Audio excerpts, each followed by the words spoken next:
70% light की bending जो हमारी आंखों में होती है वो कॉर्निया करता है। उसके बाद जो लेंस आती है वो बस थोड़ी बहुत फाइन ट्यूनिंग करती है। तो इसका मतलब ये हुआ कि अगर आपकी आंखें ठीक से काम नहीं कर रही हैं तो आपकी कॉर्निया की शेप बदल चुकी है। इनफैक्ट जब लोगों को मायोपिया या हाइपरोपिया होता है तो उनकी आई बॉल की शेप ही बदल जाती है। इन डायग्राम्स को देखो, मायोपिया में जो आई बॉल होती है वो ज्यादा खिंच जाती है, इलोंगेट हो जाती है, जिसकी वजह से जो फोकल पॉइंट होता है वो रेटिना पर नहीं होता बल्कि रेटिना से पहले होता है फॉर्म। और दूसरा केस, अगर आपकी पास की नजर कमजोर है तो इसका मतलब आपको हाइपरोपिया है या फिर इसे हाइपरमेट्रोपिया भी कहा जाता है। इसमें आपकी आंख पिचक सी जाती है, जो पास की चीजें हैं वो ब्लरी दिखाई देती हैं क्योंकि लाइट रेज जो है वो रेटिना के बाद में कॉन्वर्ज हो रही हैं। फोकल पॉइंट रेटिना के बाद में है। एक और इंटरेस्टिंग चीज यहाँ ये है कि इंसानों में आमतौर पर सभी न्यूबॉर्न बेबीज की जो आंखें होती हैं वो ऑलरेडी पिचकी हुई होती हैं, ये हाइपरोपिया वाली आंखें होती हैं। तो न्यूबॉर्न बच्चे, 1-2 साल के जो बच्चे होते हैं वो पास की चीजें अच्छे से देख नहीं पाते, लेकिन धीरे धीरे जैसे बच्चा बड़ा होता है तो आई बॉल्स सही साइज की बन जाती है। इस प्रोसेस को पूरा होने में करीब 2 साल का समय लगता है। तो 2 साल की एज के बाद बच्चों को नॉर्मल दिखना शुरू हो जाता है। अब एक सवाल यहाँ पर आपके मन में शायद आए कि लेंसेज की जो फोकल लेंथ होती है वो तो फिक्स्ड होती है,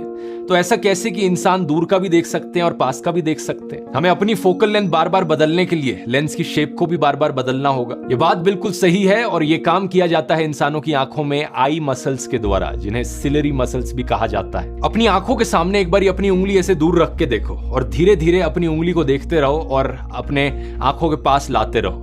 आप देखोगे कि कैसे आपकी आंखें पास पास पास फोकस किए जा रही हैं और आपकी जो आई मसल्स है वो और ज्यादा स्ट्रेस में है। आपको फील होगा कि आंखों पर ज्यादा स्ट्रेस पड़ रहा है जैसे ही आप जितना ज्यादा पास देखना चाह रहे हो, क्योंकि सिलरी मसल्स कॉन्ट्रैक्ट करती हैं पास की चीजें देखने के लिए। सिलरी मसल्स के कॉन्ट्रैक्शन से लेंस की शेप बदल जाती है। जब आप पास की चीजें देखते हो जो लेंस है वो ज्यादा राउंड बन जाती है, और जब आप दूर की चीजें देखते हो तो सिलरी मसल्स रिलैक्स्ड हो जाती हैं ताकि लेंस की शेप और फ्लैटन आउट हो सके। आंखों की इस एबिलिटी को अकोमोडेशन कहा जाता है, लेकिन ऑब्वियसली सिलरी मसल्स की अपनी एक लिमिट है। एक लिमिट से ज्यादा वो लेंस की शेप चेंज नहीं कर सकती, और जब लोगों की आई बॉल की शेप मायोपिया की वजह से वैसे ही इलोंगेट हो जाती है तो सिलरी मसल्स वहां ज्यादा मदद कर नहीं सकती। लेकिन सवाल यहाँ पर ये कि लोगों को मायोपिया होता ही क्यों है? कुछ लोगों की आई बॉल की शेप क्यों इलोंगेट हो जाती है और कुछ लोगों की नहीं होती? यहाँ पर 3 अलग अलग थ्योरीज हैं। पहली थ्योरी है नियर वर्क थ्योरी। कुछ साइंटिस्ट ने कहा कि जितना ज्यादा समय हम बिताएंगे पास की चीजों को देखने में, उतना ही ज्यादा हमारी आंखों पर स्ट्रेन पड़ेगा,